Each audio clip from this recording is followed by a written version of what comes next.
Bore da pawb, good morning everyone. It's great to be here and to see so many familiar faces from the past. It's fantastic, so thank you.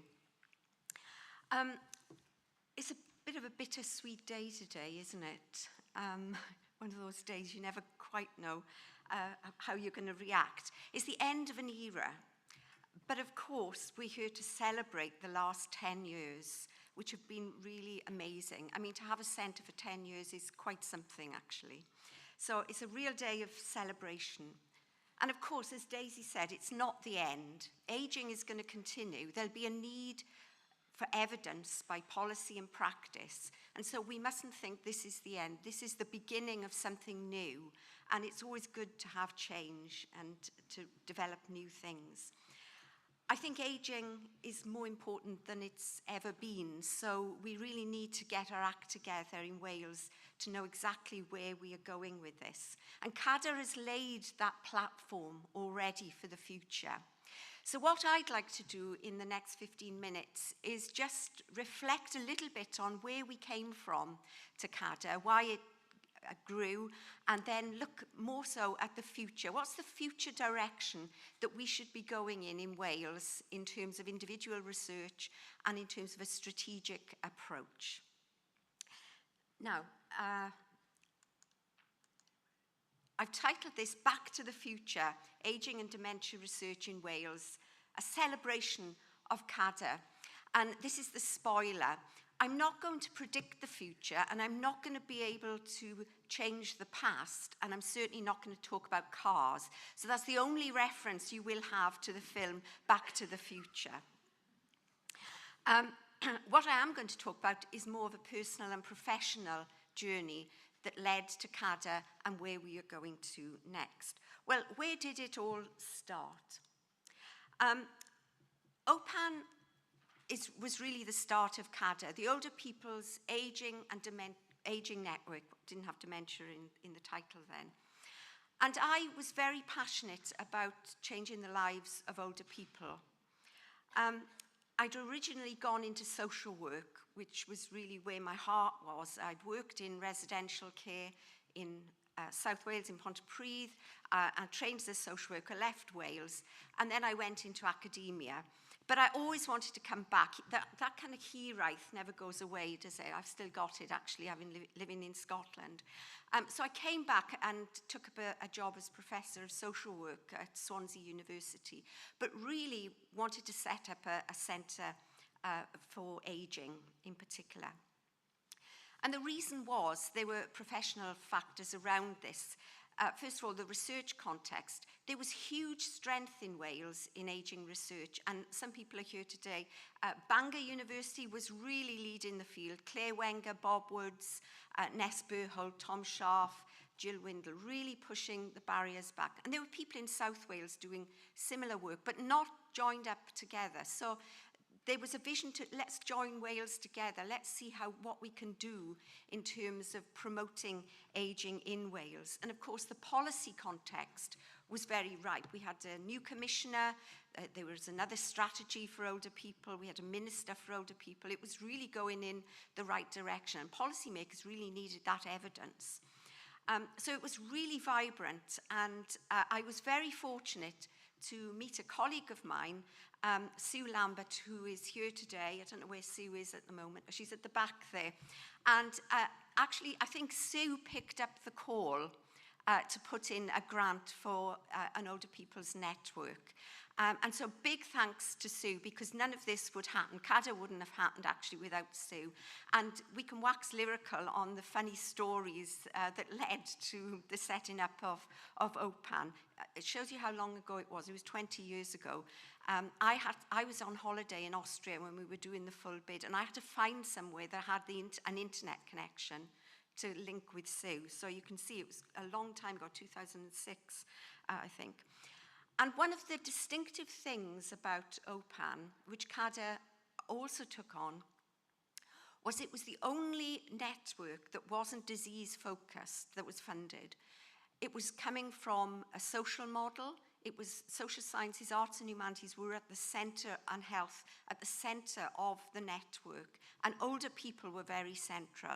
The other networks that were funded didn't really have that, and people used to look at OPAN quite jealously because we were bringing in older people. And a big thank you to Health and Social Care Wales, as it was then, or NISCA as it was then, for actually funding that network, which was the bedrock of CADR.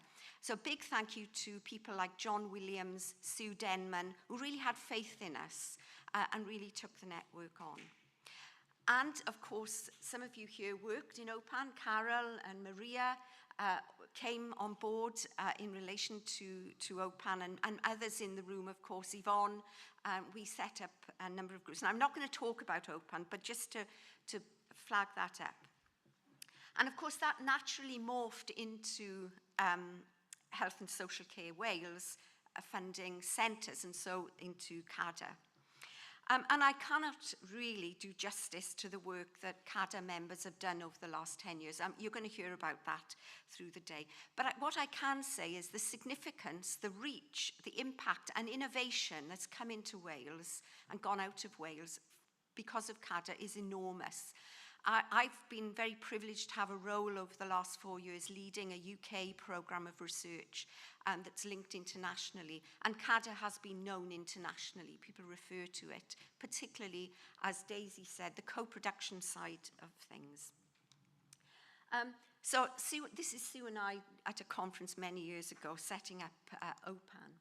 So I wanted to really look at what really made things work for OPAN, and CADR rather, what were the objectives of the centre. So I went back onto your website and looked at this, and I think it's really important to really keep in mind these factors for going forward. So developing an understanding of ageing and dementia in several disciplines through a joint mission. Missions are really important at the moment. I'll come back to that a bit later. Providing the infrastructure to enable researchers to have an interdisciplinary and international focus. Building research capacity, particularly around PhDs and early career researchers, and applying the knowledge to the lives of older people. And by doing this through linking with policy and practice, transferring research into clinical findings, etc. And latterly developing business links and clinical links. These are really the ingredients of success that have been distinctive to CADR, I think.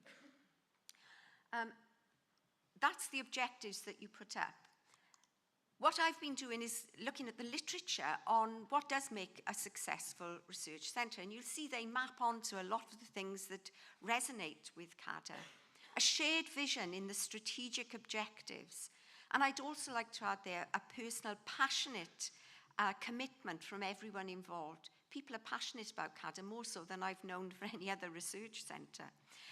Wanting to make this a success, not only in research terms, but for the lives and improve the lives of older people in Wales.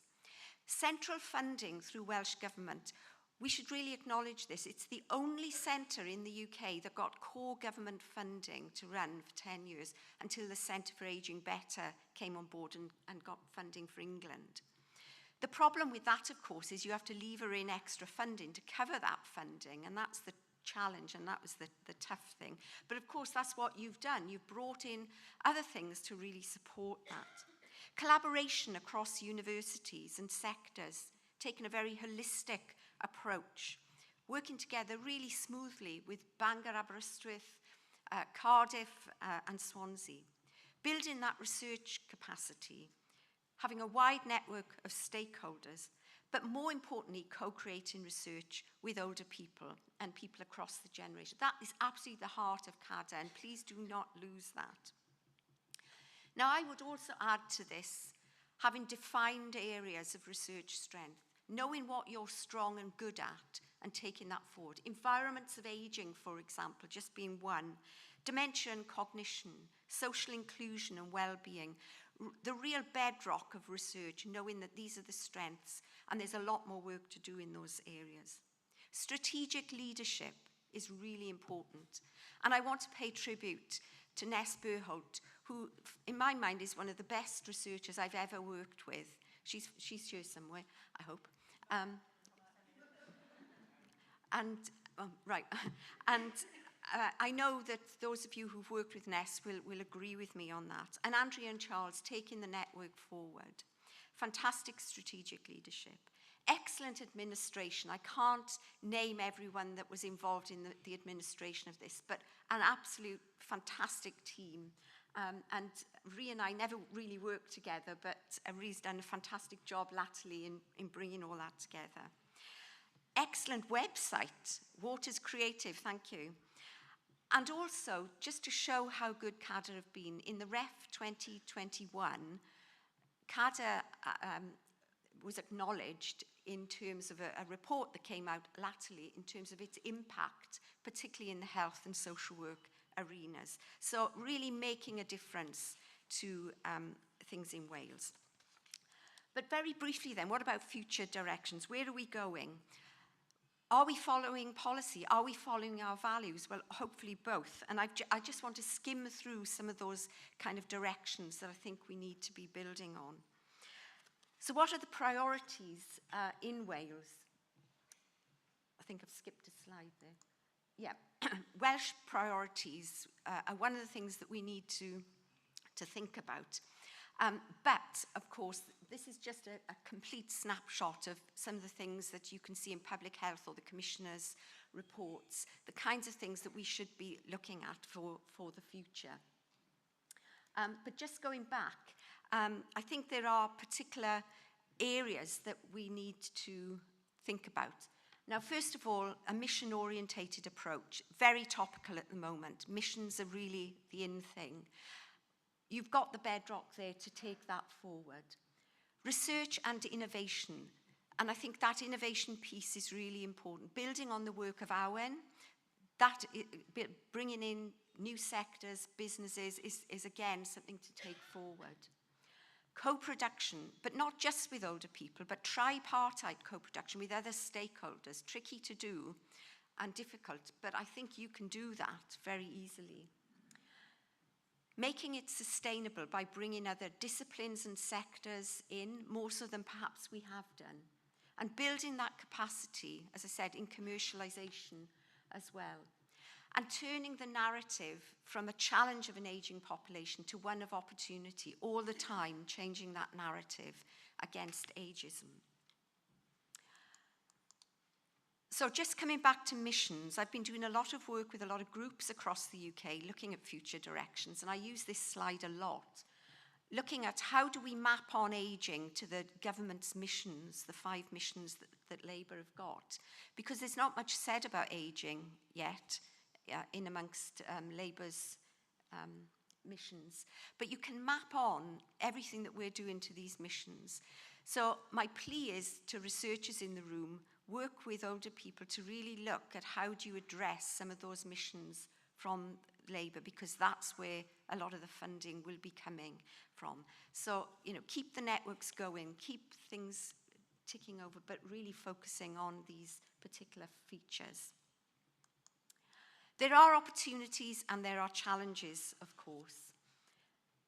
So future funding and sustainability is really difficult. But UKRI, the UK Research and Innovation, has an ageing stream. It's now in Innovate UK rather than ESRC. It's called Healthy Lives. Have a look at it. There's not going to be another programme of research on ageing, particularly in social sciences, but there is room for social sciences big time in Healthy Lives. So please have a look at that. It meets all those things that I talked about that were strength in CADR. ECRs, we need to build again for the future, as I said. The flexibility of gerontology to adapt to change. Gerontology, relatively new discipline, but it does change. It does morph into other things, and we need to be aware of that. BSG, I know Carol's going to talk about BSG in a moment, but BSG, British Society of Gerontology, Age UK and UK AgeNet, new networks springing up where we can have influence, the Welsh influence on that. And Wales is actually unique in terms of having assets and opportunities for ageing research through the Commissioner, through the other infrastructure pieces that England, Scotland doesn't have. There are challenges, though. There's uncertainty globally, but also for higher education institutions. Biomedical agendas are vogue at the moment. We're going back to the medical model a little bit in terms of funding. So we need to be putting forward our message, the importance of social science and arts and humanities as the glue to a lot of this research, and working with our medical colleagues and clinical colleagues. Strategic leadership in aging research. There's not enough. We need to have courses in gerontology on strategic leadership. And you've got it here in Wales, so we need to be harnessing that. New skills. AI is going to revolutionize gerontology. We need to be aware of that. We need to work with it, particularly in squeezed and targeted funding. Targeted funding on centres. So look out for those calls where you could put in for centre funding. And competing agendas in policy. Social care is high up there. Governments still aren't talking about that, but they will have to. We need to make sure gerontology is there, rooted in it, as gerontology, as aging research. Really important. So finally then, where next? And I'm going to leave this slide up. I'm not going to go through all the points. But having shared values is really important. What are the values that we are taking forward in Wales? An all systems approach, so geared around these missions. Thinking of environmental, social, biological together. The exposome is something that is very topical at the moment. The environmental influence on genetics, for example, which is looking across the life course. That's where aging research is very much at the moment internationally. Recognizing the strength in social sciences. And I think importantly, having greater confidence. If there's one thing I've noticed, there's a lack of confidence in our small nations. I review a lot of research grants, and Wales is always this is our Wales attachment, this is our Scottish attachment, led by our colleagues in England or our colleagues in the EU. We've got to be much smarter at leading bids, really having confidence in our research, taking that forward. And finally, we need a national conversation of where is aging going? What do people really want? And those of you in the audience who are engaged in older people's networks, you need to challenge our researchers and say, so what? So what? What does this research really lead to? Because we need to be joined up together if we are going to improve the lives of older people.